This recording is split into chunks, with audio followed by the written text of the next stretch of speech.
ये question second है, ठीक। ये हिंदी में है और ये इंग्लिश में भी है। सेकंड पार्ट में जितने भी क्वेश्चन है सबके लिए एक एक नंबर दिया गया है और 5 क्वेश्चन दिए गए हैं, ठीक है। पहला है find the principal value of this. इसकी आपको प्रिंसिपल वैल्यू फाइंड करना है। इसमें क्या है, इसमें भी वही मुख्य मान ज्ञात कीजिए। देखो बात ये है कि मुख्य मान का मतलब ये हो गया कि आपको जो वैल्यू फाइंड करनी है, जो आपकी रेंज होती है साइन की, कोसेक की और किसकी, सेक या टैन, जो भी हो, जिनकी जो रेंज होती है उसके अंदर हमको वैल्यू रखनी है, समझ रहे। उसके अंदर मतलब रखने का ये है कि हमारे पास कोऑर्डिनेट के विषय में जानकारी होनी चाहिए पहले, और कोऑर्डिनेट में जो हमारे पास पहला कोऑर्डिनेट है उसकी रेंज क्या है, दूसरा कोऑर्डिनेट है उसकी रेंज क्या है, ये सब पता होना चाहिए। तो ये हमारे पास अगर बात करेंगे तो ये इसकी रेंज जो है, ये पहला कोऑर्डिनेट है, ये सेकंड कोऑर्डिनेट है, ये तीसरा कोऑर्डिनेट है और ये चौथा कोऑर्डिनेट है, ठीक है। इसमें AST फार्मूला होता है। ए का मतलब होता है जितने भी ट्रिग्नोमेट्रिक फंक्शन है यानी ऑल। एस का मतलब होता है साइन और कॉसेक, साइन का अपोजिट कॉसेक। और इसके बाद टी का मतलब है टैन और कॉट अपोजिट।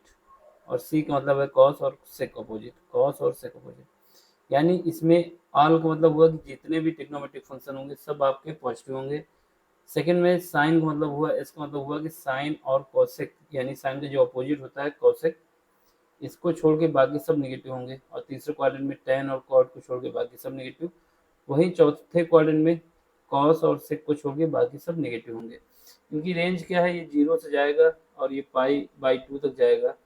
और दूसरा क्वाड्रेंट जो है पाई बाई 2 से पाई तक आएगा। तीसरा क्वाड्रेंट पाई से 3 पाई बाई 2 तक आएगा। और चौथा क्वाड्रेंट जो है ये 2 पाई तक आएगा, ठीक है।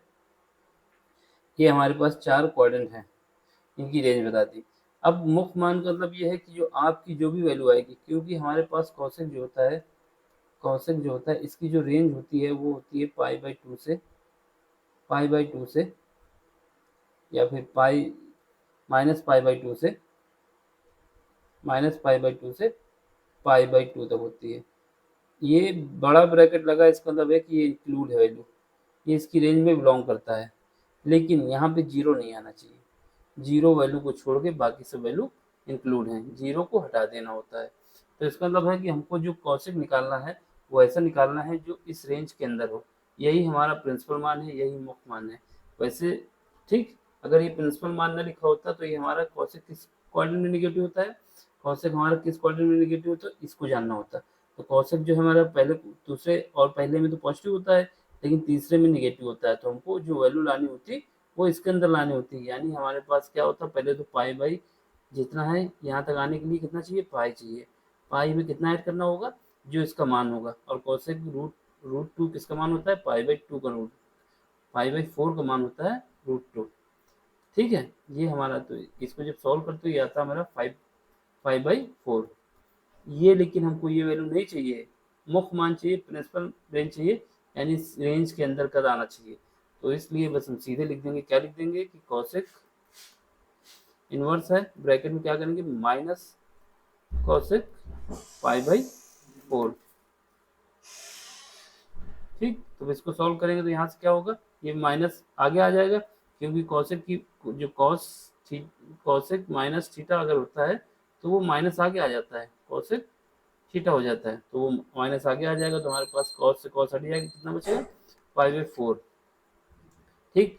ये हमारी वैल्यू कितनी आएगी, पाई बाई 4 आएगी। ये सब इतना क्यों बताया, क्योंकि अगर आप लोग ये वैल्यू लिख के चले आएंगे तो आपको नंबर नहीं मिलेंगे, क्योंकि इसने बोल दिया है कि आपको प्रिंसिपल वैल्यू चाहिए। प्रिंसिपल वैल्यू का मतलब है कि पहले ही रेंज में चाहिए, पहले ही जो हमारे पास जो कॉसेक है उसकी रेंज क्या है, माइनस पाई बाई 2 से पाई बाई 4 के बीच में चाहिए। और ये वाली जो वैल्यू हमारे पास आएगी 5 पाई बाई 4, ये हमारा क्रॉस कर जाएगी इस रेंज को, ये रेंज नहीं चाहिए। इस वजह से हमको माइनस वाला कॉन्सेप्ट लगाना होगा, माइनस आगे लाना होगा और एक नंबर मिल जाएगा। सीधे बस क्या करना था, जो वैल्यू थी कॉसेक 45 जो होता है रूट 2 होता है, बस क्या करना था, माइनस लगाना था और पाई बाई 4 लिख देना था। ये हमारा आंसर था, एक नंबर मिल जाता, ठीक। अब इसके बाद अगला क्वेश्चन है, find the differential coefficient of this. इसका हमें डिफरेंशिएशन निकालना है, किसके रिस्पेक्ट में, एक्स के रिस्पेक्ट में। तो इसको लिख देते हैं, जो गिवन है, क्या गिवन है, उसको लिख देते हैं। क्वेश्चन नंबर हमारा कौन सा है, सेकेंड है, सेकेंड का बी पार्ट है। हमें गिवन क्या हो, जो गिवन है उसको y के इक्वल मान लेते हैं। हमारे पास कॉस ब्रैकेट में क्या है, साइन एक्स स्क्वायर, ये हमको दिया है, इसका हमें डिफ्रेंशिएशन करना है। देख लो यही दिया है, कॉस ब्रैकेट में साइन स्क्वायर ब्रैकेट में सॉरी कॉस ब्रैकेट में साइन और एक्स स्क्वायर, तो इसको हमने लिख दिया। अब हमें इसको क्या करना है, एक्स के रिस्पेक्ट में डिफ्रेंशिएट करना है। तो डिफ्रेंशिएटिंग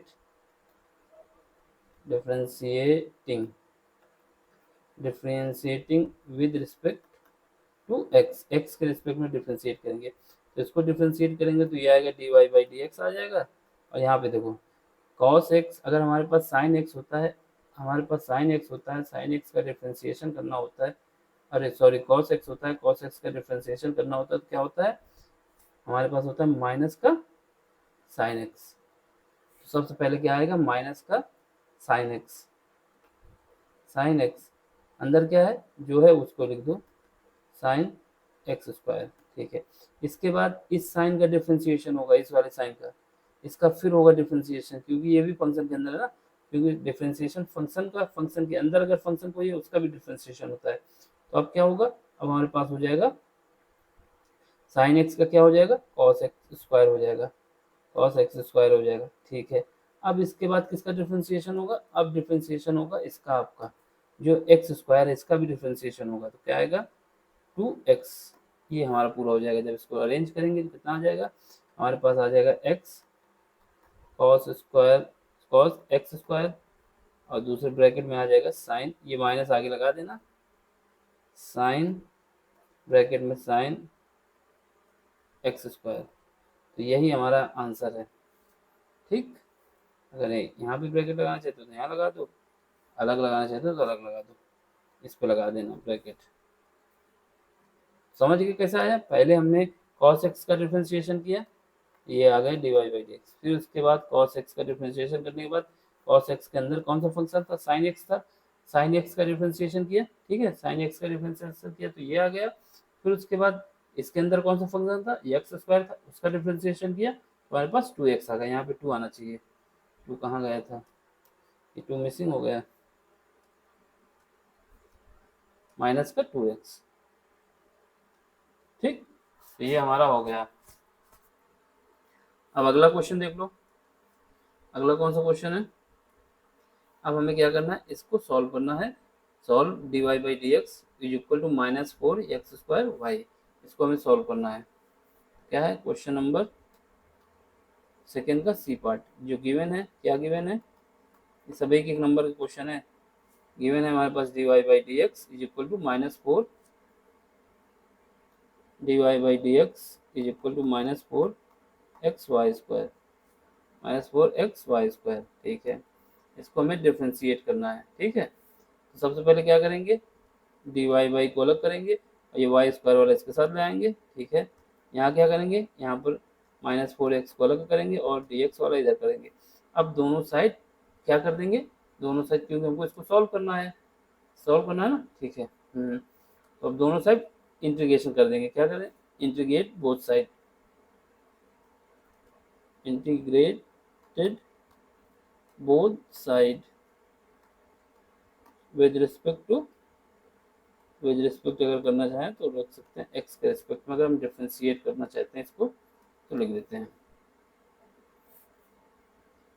यह क्या आएगा, यहाँ पर हमारे पास d y by d y square, यहाँ पर वाई स्क्वायर है ना, ये तो स्क्वायर था, इज इक्वल टू, यहाँ पे क्या है -4 बाहर कर लो, अंदर क्या करोगे एक्स डी एक्स कर दोगे, ठीक। अब इसका डिफ्रेंशिएट करेंगे तो क्या आएगा, वाई के रिस्पेक्ट में जगह करना चाहते हैं, सॉरी इंटीग्रेट करना चाहते हैं तो क्या होगा, यहाँ पर हमारे पास क्या होगा, अगर इसको देखा जाए तो ये हो सकता है y की पावर -2 डी वाई, एक बार लिख दो। अब इसका करोगे तो -4x² 2 प्लस सी कॉन्स्टेंट होता है। अब इसका इंटीग्रेशन करोगे तो क्या आएगा, y की पावर -2 + 1 डिवाइड बाई -2 + 1, ये बराबर क्या आ जाएगा, -4x² 2c डिवाइड बाई 2, ठीक है। अब यहाँ पे क्या आ जाएगा, यहाँ पे हमारे पास आ जाएगा y की पावर -1, नीचे क्या आ जाएगा minus is equal to -4x² plus 2c divide by 2। यहाँ से माइनस कॉमन लेना चाहें तो ले सकते हैं, माइनस कॉमन लेके उड़ा देंगे, ठीक है, माइनस कॉमन लेके ही उड़ाएंगे। यहाँ से इसको क्या कर सकते हो, यहाँ से 1/y लिख सकते हो, इसके बाद इसको माइनस कॉमन ले लेंगे तो माइनस से माइनस उड़ जाएगा, तो क्या बचेगा 4x² minus 2c divide by 2। यहाँ से y की वैल्यू आ जाएगी हमारे पास, y की वैल्यू क्या आ जाएगी, उल्टा कर दो इसको, 2 divide by 4x² minus c। यहाँ पर c डैश कर दो क्योंकि c dash is equal to आ जाएगा माइनस, ये प्लस कर दो माइनस 2c, ठीक। तो ये हमारा सोल्यूशन हो जाएगा। कांस्टेंट को चेंज कर सकते हैं ना, अपने हिसाब से अरेंज कर सकते हो। अब अगला क्वेश्चन देख लो, इसका क्या है, इसका इंटीग्रेशन करना है किसके रिस्पेक्ट में, एक्स के रिस्पेक्ट में। क्या करना है, इंटीग्रेशन करना है किसके रिस्पेक्ट में, एक्स के रिस्पेक्ट में, ठीक है। जो हमारे पास क्वेश्चन है क्या है, क्वेश्चन नंबर जो है 2 है, 2 का डी पार्ट है। क्या गिवन है, गिवन जो फंक्शन है उसको लिख देंगे I is equal to log base e x. इसका हमें इंटीग्रेशन करना है, क्या करना है, इसको इंटीग्रेट करना है, ठीक है। इंटीग्रेट करते हैं,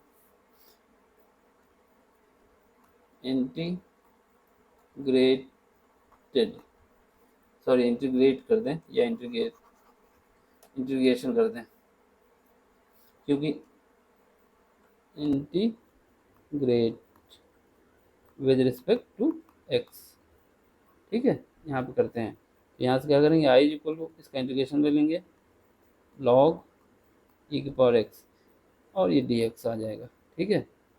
अब देखो इसका इंटीग्रेशन करना है तो हम क्या करेंगे, इसके रिस्पेक्ट एक फंक्शन 1 ले लेंगे, क्या ले लेंगे 1, दूसरा लॉग ई एक्स डी एक्स। अब सुनो, यहाँ पर क्या करेंगे, पहले फंक्शन को हम ले लेंगे लॉग ई एक्स, पहले फंक्शन को ले लिया और दूसरे फंक्शन को क्या ले लिया, 1 ले लिया डी एक्स। अब हमें इसका इंटीग्रेशन करना है आई। इंटीग्रेशन करने का फार्मूला क्या है, फार्मूला हमारे पास है, अगर हमारे पास दो फंक्शन है, एक f1 है दूसरा f2 है, इसका इंटीग्रेशन करना है तो हमारे पास फार्मूला क्या है, फार्मूला हमसे ये कहता है कि पहले फंक्शन को क्या करें, ऐसे ही लिख दें, यानी f1 को ऐसे लिख देंगे, दूसरे फंक्शन का इंटीग्रेशन ले लेंगे यानी f2 का dx ले लेंगे, माइनस इंटीग्रेशन का निशान लगाएंगे, ये क्या है, इंटीग्रेशन का निशान है, ये हमारा इंटीग्रेशन का निशान है, ठीक है। ब्रैकेट में क्या करेंगे, पहले ये हो गया, ठीक है। अब इंटीग्रेशन का निशान लगाए, पहले फंक्शन का डिफ्रेंशिएट यानी एफ डैश f1 डैश, ठीक है।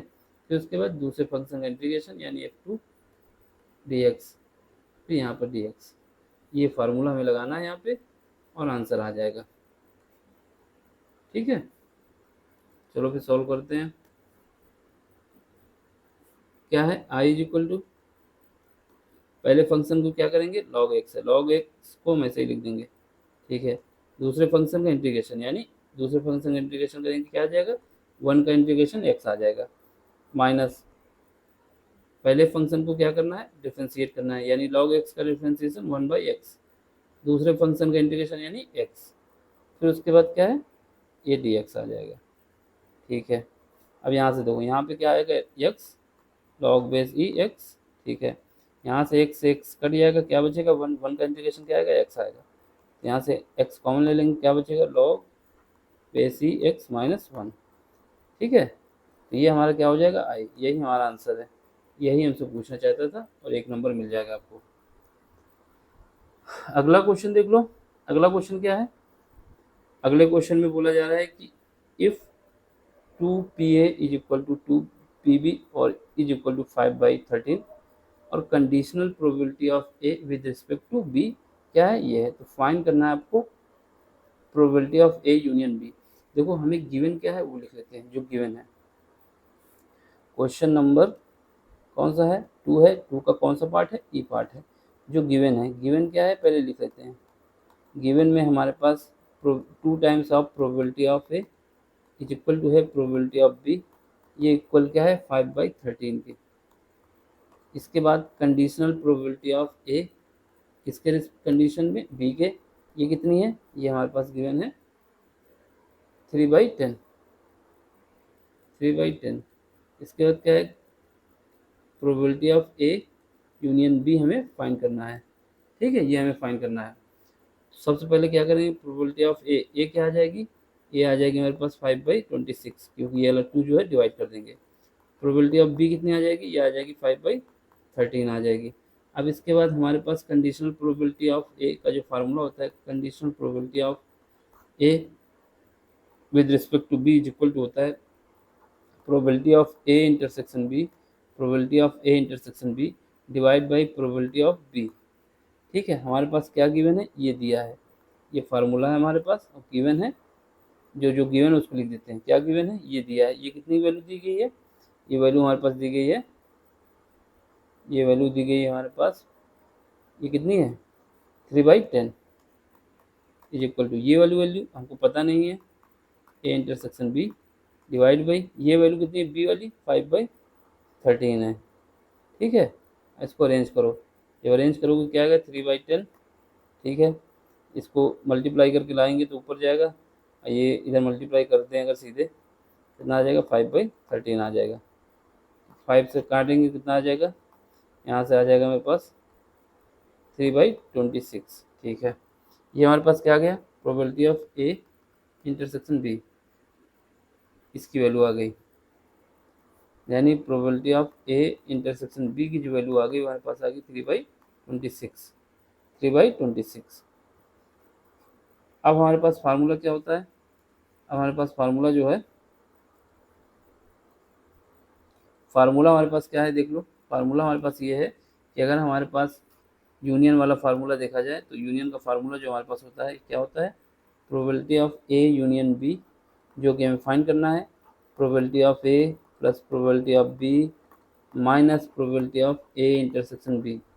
ठीक है, ये हमारे पास फार्मूला होता है यूनियन का केस में। तो यहाँ पे देख लो क्या है, probability of A union B हमें फाइंड करना है, प्रोबेबिलिटी ऑफ ए कितना है, ये हमारे पास है, प्रोबेबिलिटी ऑफ ए अभी हमने निकाला था, यहाँ पे कितना आया था, यहाँ पे 5/26, 5/26 प्लस प्रोबेबिलिटी ऑफ बी कितना था, ये था मेरे पास 5/13, 5/13। ठीक है, 5/13, इसका तो इंटरसेक्शन कितना निकाला, 3/26, एलसीएम ले लो 26 आएगा। ठीक है, यहाँ पे कितना आ जाएगा, 5 आ जाएगा, यहाँ पर 10 आ जाएगा, यहाँ पर कितना आ जाएगा 3 आ जाएगा। तो इसको काटेंगे तो 10 से 15, 15 से 12, ये बचेगा हमारे पास 12 डिवाइड बाई, हाँ 12 डिवाइड बाई 26, इसको काटेंगे तो 6 डिवाइड बाई 13, यही हमारा आंसर है। ठीक है, इस प्रकार हमारा ये पार्ट पूरा कंप्लीट हुआ। अब इसके बाद जो अगला पार्ट है वो अगले लेक्चर में होगा। समझ में आया हो तो लाइक कर देना, शेयर भी कर देना और सब्सक्राइब भी कर देना। Thank you for watching, thank you for watching.